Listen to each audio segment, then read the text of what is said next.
Hey guys, what's up and welcome back. So today I have for you the case of Dean Corll, or as he's better known as the Candyman in Texas. So what to know about him specifically is that he is an American serial killer, a rapist, a torturer, and his victim count is at least 28 boys and young men between 1970 and 1973 in Houston and in Pasadena, Texas. He also was known to have two accomplices with him, and they were David Owen Brooks and Elmer Wayne Henley.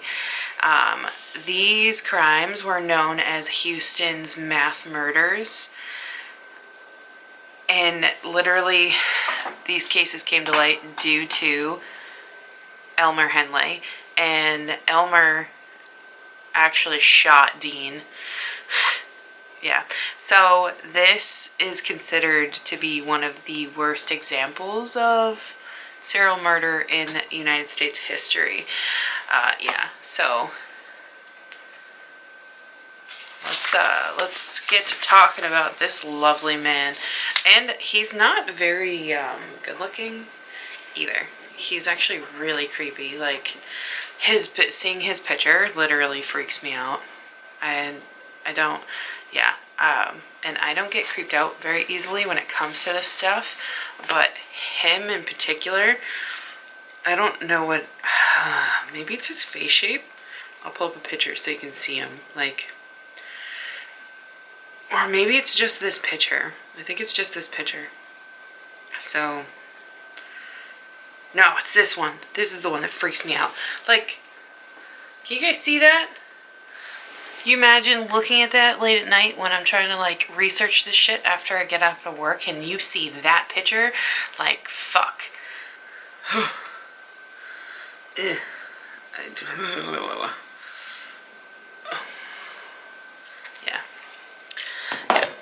So yeah, we're going to be talking about him and his crimes. Oh, and I also wanted to point it out, I hope you guys enjoy my little bloopers that I keep putting up on TikTok, because I keep finding really funny, like, little points in my videos, especially, like, the strange faces that I make, like I hope you guys enjoy them, and it gives you some comedic relief in and around these cases.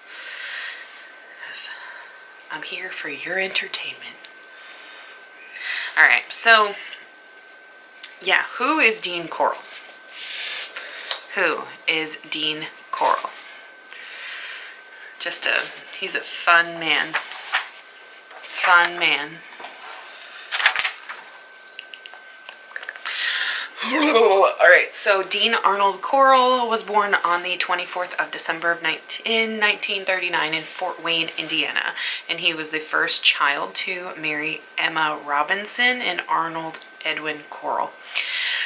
So his dad was super strict, whereas his mom was really protective of him and his brother. So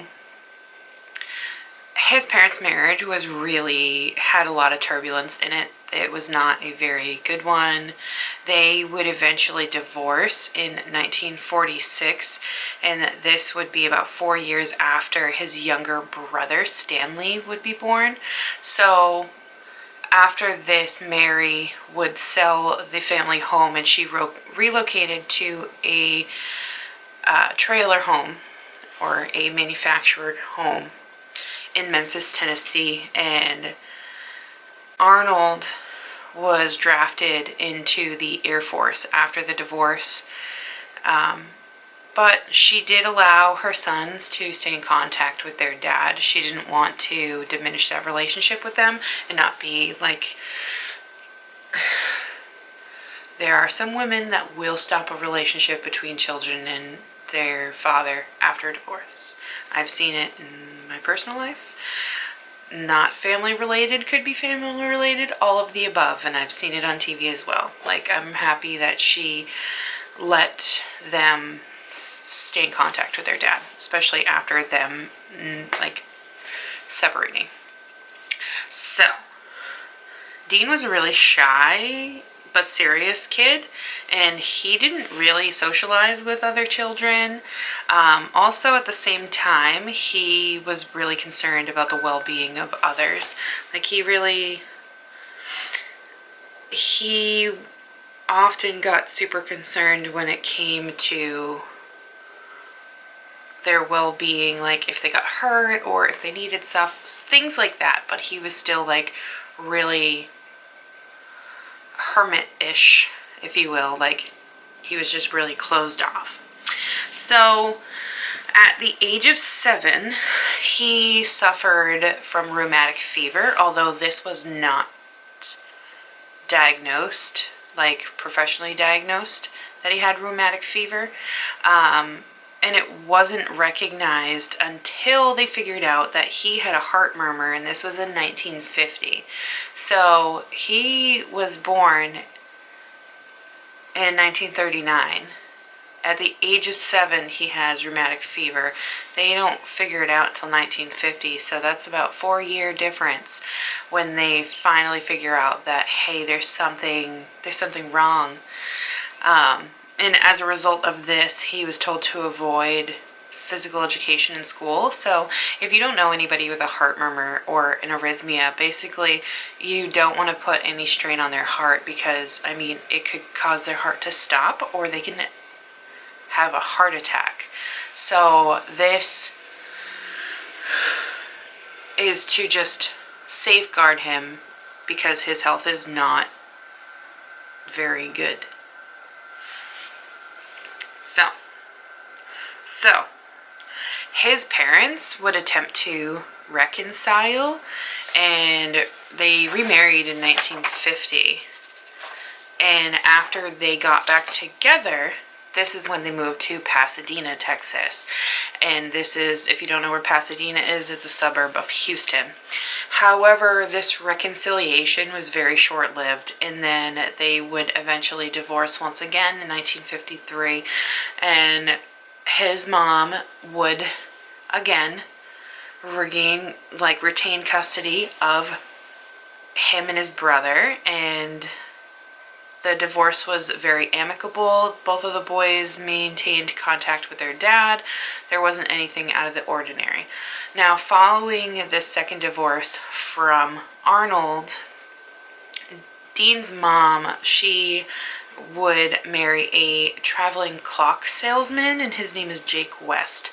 So the family then would move to a small town of Vidor, Texas, and this is where his half-sister, Joyce Janine, would be born, and she was born in 1955. So Dean's mom and stepdad would start a small family candle business, and initially it was operating out of the garage of their home.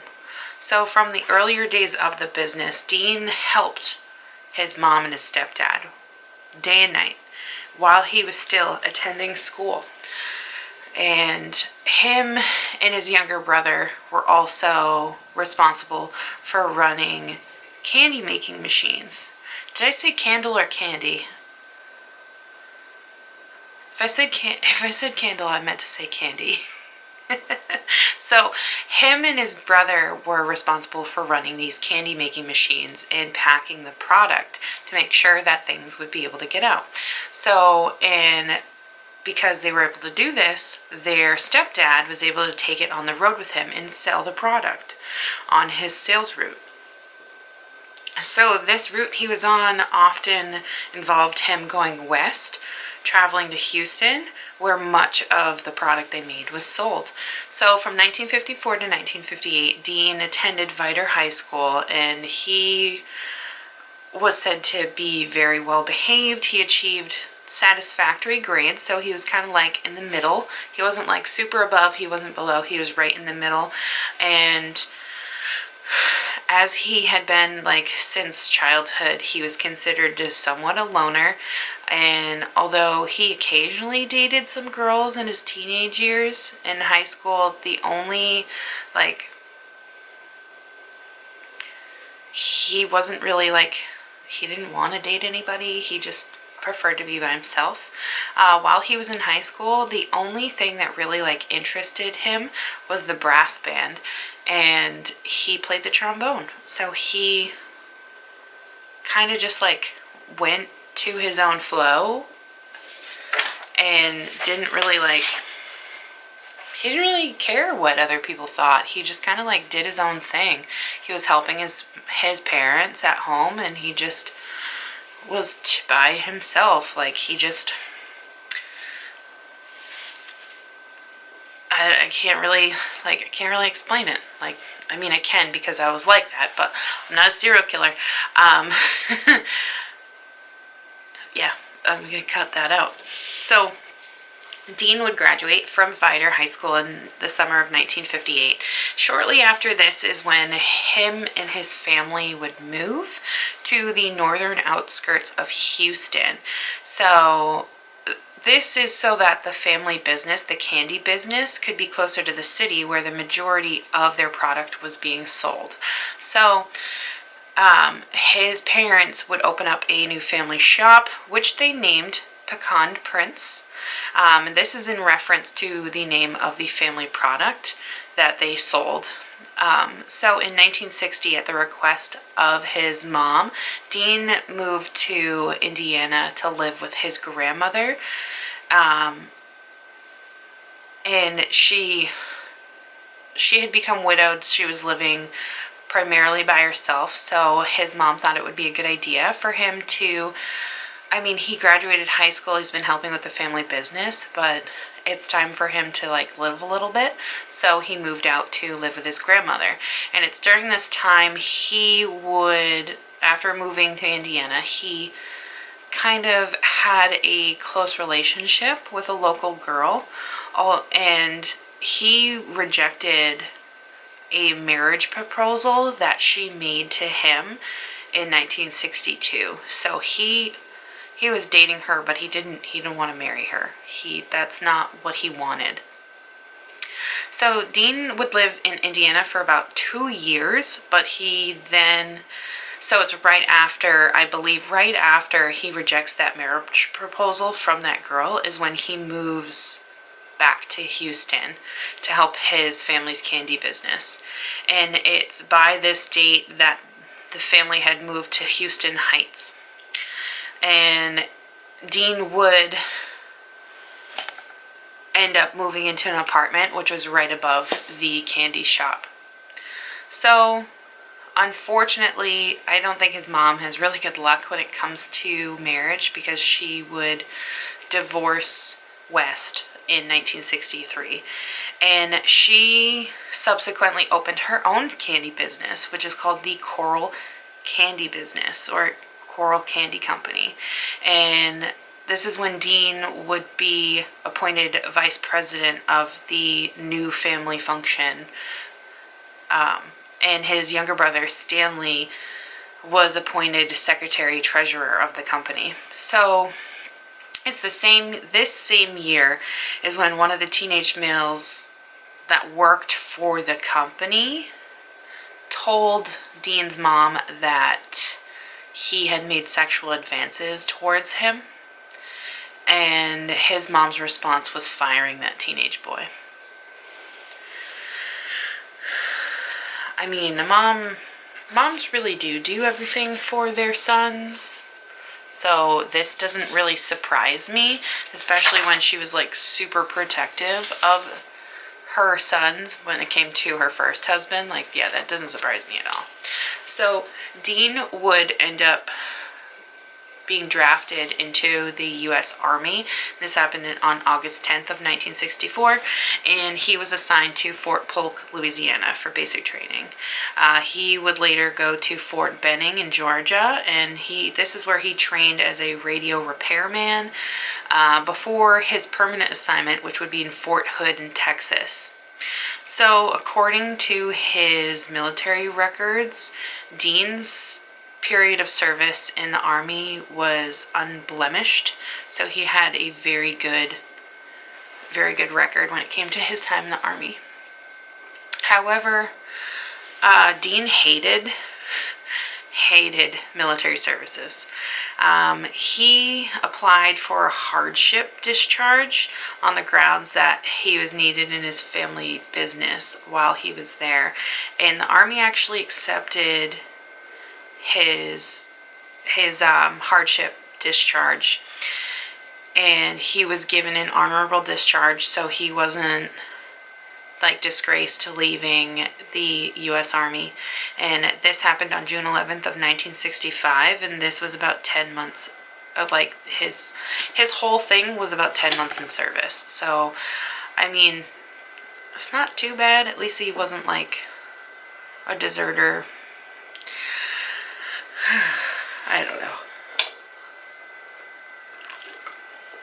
Alright, so Dean apparently talked to some of his close acquaintances after his release from the Army, and it was during his period of service where he realized that he was a homosexual. And he had his first encounter with a man. One other acquaintance noted that there were subtle changes in Dean's mannerisms when he was in the company of teenage males, especially after he completed his services and returned to Houston, which led them to believe that he might be a homosexual. So people around him figured out about his homosexuality. So I mean, for me, that would suck. If I came out as being gay and my friends picked up on it before I even told them, I would be a little bit upset that they just like automatically assumed it before hearing it from my mouth. You know what I mean? So following his honorable discharge from the Army, Dean returned to Houston Heights, and he would resume his position as being the vice president of the Corll Candy Company. So Dean's stepfather, he retained ownership of the family's former business. So basically, his mom and his stepdad, they just like separated ventures. That way there was no like bad blood between them. And so remember, his mom owns the Corll Candy Company and his stepdad owns Pecan Prince. So, and also because now it's two different candy companies, there was like fierce competition between them, because I mean, the people around them knew the owners, they knew who they were, they knew the product they were selling, because I mean, they're being made relatively in the same manner. So with Dean too, now he has to realize that, oh hey, I solely just work for my mom now, not my stepdad. So Dean put in extra hours working for working for their family candy company, as he did when he was a child, when he was working before and after school. He was now putting in a lot more hours when it came to making sure that his mother's business would succeed. Like, he wanted to make sure that they would be able to function as a business and that nothing would like stand in their way, basically, if that makes any sense. Dean increased his number of hours he devoted to the candy company to satisfy the public demand for his family products. So he wanted to make sure that his mom's business flourished and that everything would go out without a hitch. Like, he wanted to make sure that everything would come out the way it should and make sure everything was perfect. So in 1965, the Corll Candy Company relocated to 22nd Street, which was directly across from the Helms Elementary School. So Dean was known to give free candy to children, to local children, in particular teenage boys. And this is when he earned the nickname the Candyman or the Pied Piper. And the company, his family company only had a small workforce, so people knew exactly who Dean was. And Dean was seen to have very flirtatious behavior when it came to several of the male employees, and these male employees were teenagers. Dean was also known to have installed a pool table at the rear of the candy factory, and this is where a lot of the younger workers would hang out. I mean, we know from like John Wayne Gacy, his case, he worked with a lot of younger men, especially when he worked for KFC, and he lured them in with alcohol and drugs, and I have a pool table, you want to play pool? Well, things like that. Dean, similar circumstances where he has a pool table, kids like playing pool. I mean, I sure did. My parents bought a pool table and we were the happiest kids on the planet. So this is another way to kind of like get them near him so that he could kind of start his treacherous ways. Yeah. So it's all about this is him luring his victims in more and more. That way he could, get what he wanted from them. So 1967 rolls around, and this is when he befriends a boy, a 12-year-old boy, named David Owen Brooks. So at this time, he was a 6th grade student, and this is one of the many children that Dean gave free candy to. So David initially became one of Dean's many close youthful companions. Regularly socialized with Dean and various teenage boys who would hang out near the rear of the candy factory. He would also join Dean on regular trips that he took to South Texas, and in particular beaches in South Texas, in the company of other youthful children. He later commented that Dean was his first adult male who didn't mock his appearance. So David really had a great companionship with Dean. And David, whenever he needed something, he would go to Dean for it. Like if he needed money, he would go to Dean for it. And Dean would give him money, and David kind of looked at Dean as a father figure in a sense, although it's kind of creep you out a little bit. So Dean was increasingly urging David to enter in a specific relationship with him, and that was of the sexual variety. So eventually it graduated to becoming a sexual relationship, and this began in 1969. So at this time, David is now 14. So Dean would pay David in cash and give him gifts in order, so in return, David would perform fellatio. Well, Dean would perform fellatio on David and, all of that jazz. It all was happening. So David's parents were divorced, and his father lived in Houston, but his mom relocated to Beaumont, which was about 85 miles east of Houston. So in 1970, when he was 15, David dropped out of high school and he moved to Beaumont to live with his mom. And whenever he visited his dad in Houston, he would stay with Dean. And he would stay with Dean at his apartment, and as long as he wished, Dean would allow him to stay.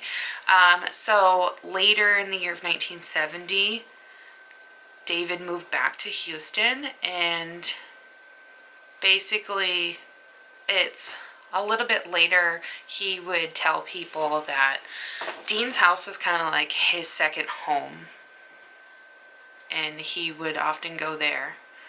So by the time that David dropped out of high school, his mom and his half-sister Joyce had moved to Colorado, and this was after the failure of her third marriage. And hold on. So, okay. When David dropped out of high school, this was around the time that Dean's mom and his sister Joyce had moved to Colorado, and this was a result after the failure of her third marriage. So, and also the Corll Candy Company closed in June of 1968. So Dean didn't have the family business anymore, and it's around this time that this is the last time that Dean's mom ever saw him. Like, the last time she ever saw him was right before she moved to Colorado. And occasionally she talked to him on the phone, but she never saw him again after she moved. So, following the closing of the candy company, Dean would take a job as an electrician at Houston Lighting and Power Company. So, HLPC, that's what it's called. So, and this is where he would test electrical relay systems. And he was employed there until the day he died. So, I mean, apparently he was really good at whatever he did. He just like... So now the best part. We're going to talk about his victim count and his crimes. So, between 1970 and 1973, Dean is known to have killed a minimum of 28 people. A minimum. So all of his victims were between the ages of 13 and 20, a majority of whom were in their mid-teens. So he really stuck to what he liked, which is teenagers. Most of his victims were abducted in Houston Heights, and which at this time was a low-income neighborhood. And this was in northwest, like the neighborhood was northwest of downtown Houston. So because of this, he really took advantage of the neighborhood. Because it was low income, nobody's gonna really come looking for the kids that are being abducted, so he really kind of used it as an advantage. I know that's really sad of me to say, but it's true. Even to this day and age, it's true. If you live in a low income area and nobody's gonna report you missing, because what are the cops gonna do? I mean, we have the poor kid Eli from New Hampshire, who he literally, his parents never reported him missing. His parents probably killed him, and they finally found him in Ayer, Massachusetts. Or the 7-year-old girl that's been missing for 2 years that was finally just reported missing this year, and she hasn't been seen since 2019. So both lived in low-income areas. See my point? Anywho, so with most of Dean's abductions, he had assistance by either one or two of his teen accomplices, David Brooks and Elmer Henley. So several of his victims were actually friends of either one or both of his accomplices. And other individuals of whom Dean had, himself had become acquainted with prior to their abduction and murder. So Dean befriended a lot of these kids, that way he could easily take advantage of them. So two of his victims, Billy Bollock and Gregory Malley-Winkle, were both former employees of the Corll Candy Company. So he really kept it with people he knew and kids he knew. Just kept it all in there. Yeah. So, you know how your parents have ever told you to stay away from a van? Especially with men that are giving you candy? This case is the reason why, okay? So, Dean used either one or two vehicles. a Ford Ecoline van, or a Plymouth GTX. And he also was known to use a 1969 Chevy Corvette. Yeah, and this Corvette he was known to have purchased for David Brooks as a present in early 1971. So he would entice people, basically, like, typically an offer of a party or a lift, and the victim would be driven to Dean's house. And at the residence, this is when the youths would be plied with alcohol or drugs until they passed out, and then they were tricked into wearing handcuffs. Man, doesn't that sound familiar? Sounds just like John Wayne Gacy. Man. And then, or if they didn't put the handcuffs on, this is when they would just be simply grabbed by force. They were then stripped naked and tied to either Dean's bed or usually a plywood torture board, which was hung on the wall. Once they were attached to whichever surface they were, this is when they would be sexually assaulted, beaten, and tortured. And sometimes this would last for several days, and then ultimately they would be killed by strangulation, or they would be shot by a .22 caliber gun. Their bodies were then tied in plastic sheeting, and they would be buried in one of 4 places: a rented boat shed, a beach on Bolivar Peninsula, a woodland near Lake Sam Rayburn. This is where Dean's family actually owned a cabin, a lakeside log cabin. And the 4th place is a beach in Jefferson County. So Dean, in several instances, forced his victims to either phone or write to their parents explaining their absences in an effort to, like, lessen their parents' fear. Yeah. It's also known that he retained keepsakes. So when serial killers kill, they like to keep something. It's a trinket. And when they see these trinkets, it reminds them of who owned them. And Dean did this, and usually it was keys that he kept. So during these years in which he abducted and murdered his victims, Dean changed his address a lot. However, until he moved to Pasadena in the spring of 1973, he always lived in or close around Houston Heights. That way it was easier for him to pick up a victim. What a sweet man, right? So his first known victim is an 18-year-old college freshman named Jeffrey Keown. And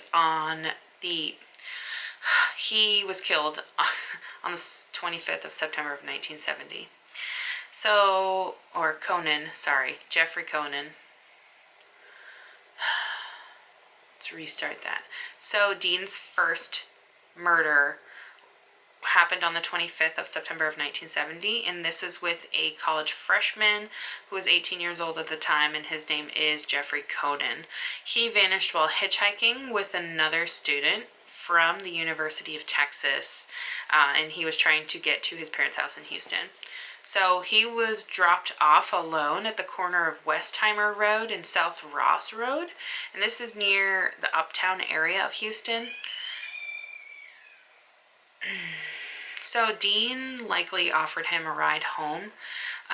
Dean lived in an apartment on Yorktown Street, which is near the intersection of Westheimer. So David Brooks led police to Conan's body on August 10th of 1973, and the body was buried at High Island Beach. Forensic scientists would subsequently state that they believe he died from asphyxiation caused by manual strangulation. And there was a cloth gag that had been placed in his mouth. The body was found buried beneath a large boulder, covered with a layer of lime, wrapped in plastic, naked, bound hand and foot with a nylon cord, and it suggested that he was violated. So about the time of Conan's murder, David interrupted Dean in the act of sexually assaulting two teenage boys, of whom Dean strapped to a 4-poster bed.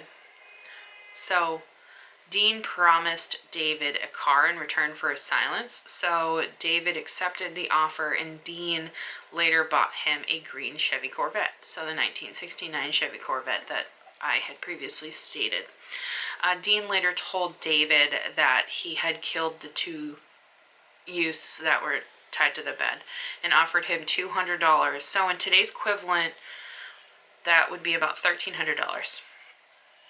And he offered him this money to lure any boy he could to Dean's apartment. So December 13th of 1970, David lured two 14-year-old boys from Spring Branch. They were named James Glass and Danny Yates, and they were lured away from a religious rally held in Houston Heights, and they were lured to Dean's apartment. Glass was an acquaintance with David, and James actually had once visited Dean's apartment, so he kind of knew the apartment and knew of Dean. So after they go to Dean's apartment, this is when they were tied to opposite sides of the torture board, and they would be like back and forth who would get assaulted and strangled, back and forth. They would be buried in a boat shed that Dean rented on November 17th of that year.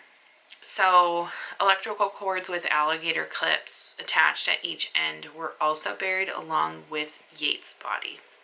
So 6 weeks after the double murder of Glass and Yates, on January 30th of 1971, this is when David and Dean encounter two teenage brothers, Donald and Jerry Waldrop, and they were walking towards their parents' home.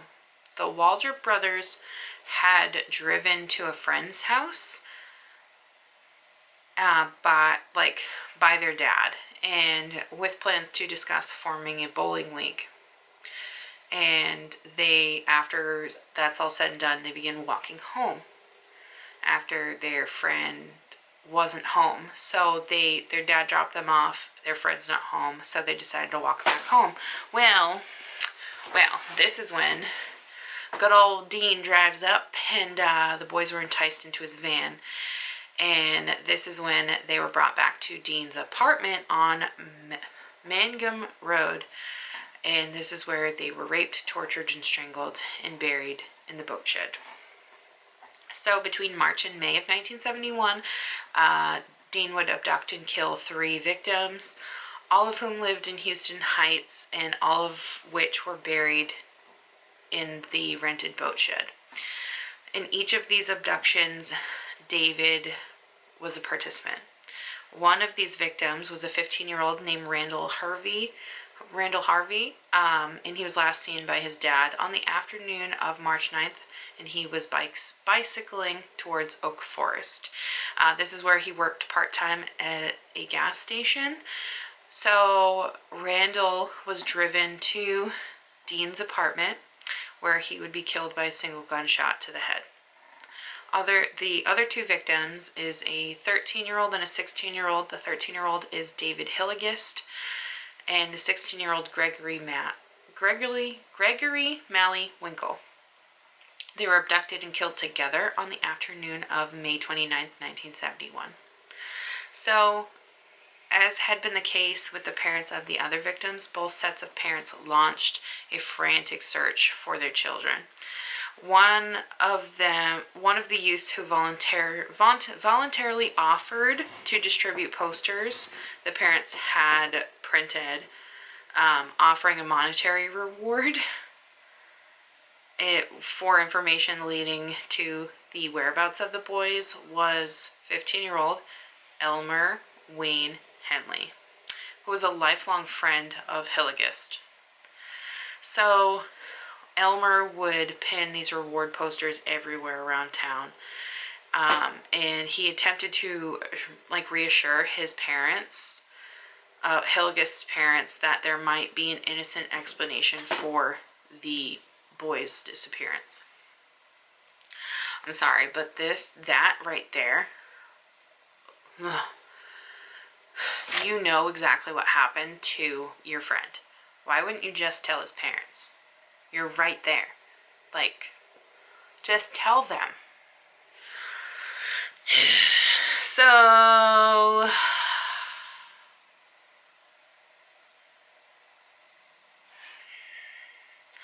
August 17th, 1971, Dean and David encounter a 17-year-old boy acquaintance of David. His name is Reuben Haney. He was walking from a movie theater home in Houston. So David persuaded Reuben to attend a party at an address that Dean had just moved to on San Felipe Street. So Reuben agreed, and he was taken to Dean's home. This is when he would be strangled and eventually be buried in the boat shed as well. September 1971, Dean moves yet again to another apartment in the Heights. David later would say that he assisted Dean in the abduction and murder of 2 youths during this time, where Dean resided, including one of the young men who was just killed just before Wayne Henley came into the picture.